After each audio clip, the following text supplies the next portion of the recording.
Hello everyone, स्वागत है आपका अपने यूट्यूब चैनल पैसा स्टडी जोन में।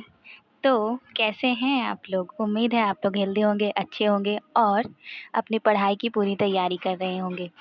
तो फिर से वेलकम करती हूँ आपके इस वीडियो के पार्ट 2 में।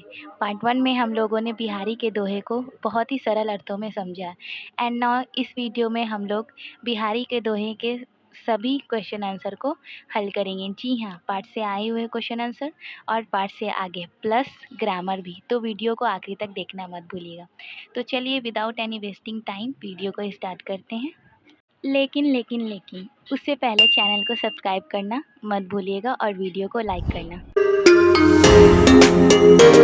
तो सबसे पहले हम पाठ से आए हुए प्रश्नों को हल करेंगे। तो चलिए आइए देखते हैं सबसे पहला प्रश्न। उन दोहों को लिखिए जिनमें निम्न बातें कही गई हैं। का बाह्य आडंबर व्यर्थ है। तो चलिए इसका आंसर देखते हैं। तो इसका आंसर है जप माला छापे तिलक सरैना एकव कामू मन कांचे नाचे वृथा सांचे राचे रामू। इसका आंसर आप बुक से भी देखकर लिख सकते हैं। तो चलिए आइए देखते हैं नेक्स्ट क्वेश्चन। नम्रता का पालन करने से ही मनुष्य श्रेष्ठ बनता है। बिल्कुल सही कहा। अब इसका दोहा देखते हैं।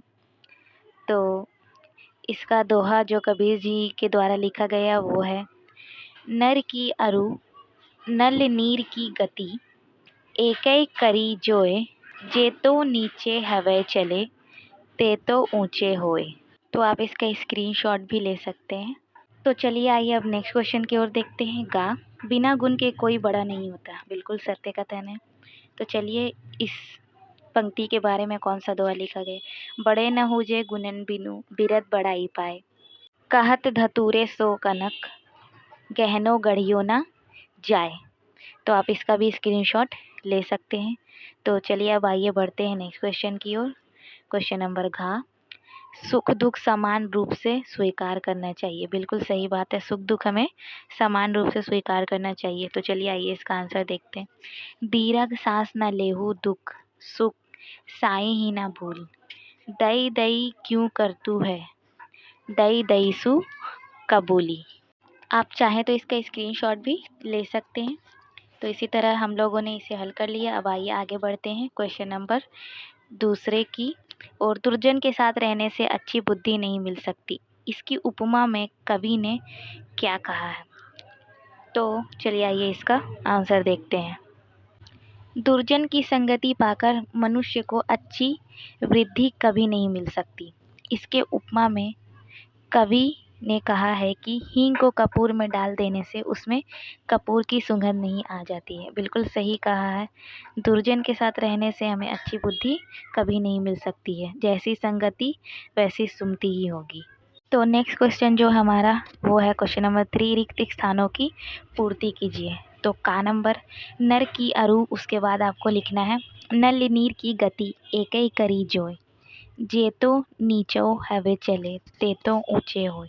इसका आंसर इसको आप बुक से भी देखकर फिल कर सकते हैं। जप माला छापे तिलक सरै न एकौ कामू मन काचे नाचे वृथा साचे राचे रामू।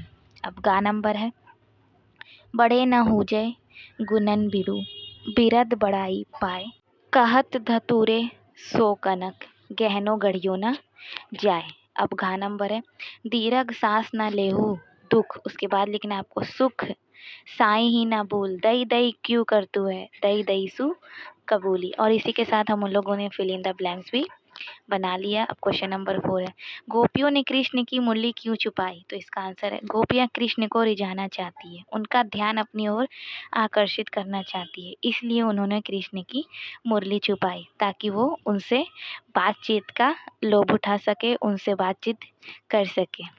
आप चाहें तो इसका स्क्रीनशॉट भी ले सकते हैं।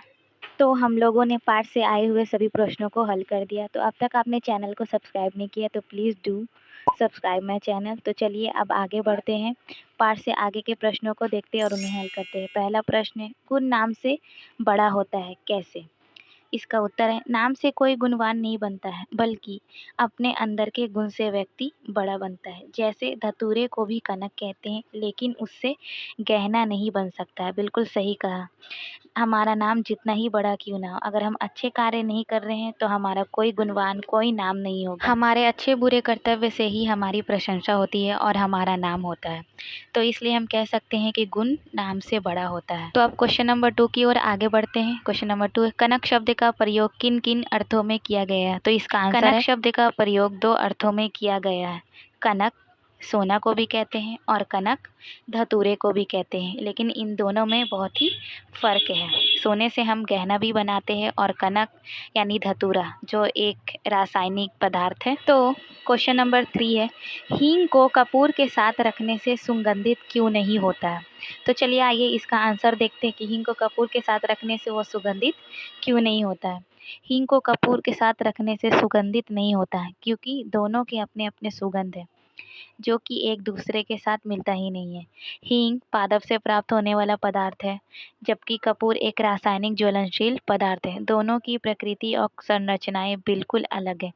मुमकिन है इसी वजह से हींग को कपूर के साथ रखने पर सुगंधित नहीं होता होगा। पाठ से आगे के सभी प्रश्नों को हम लोगों ने हल कर दिया है। चलिए आइए ये कुछ ग्रामर के क्वेश्चन है उन्हें हल करते हैं। पहला पर्यायवाची शब्द लिखिए। भव संसार, बाधा दुख, नीर जल, नर मनुष्य, तन शरीर, कनक और सोना। तो क्वेश्चन नंबर 2 है, निम्न शब्दों के आधुनिक खड़ी बोली रूप लिखिए।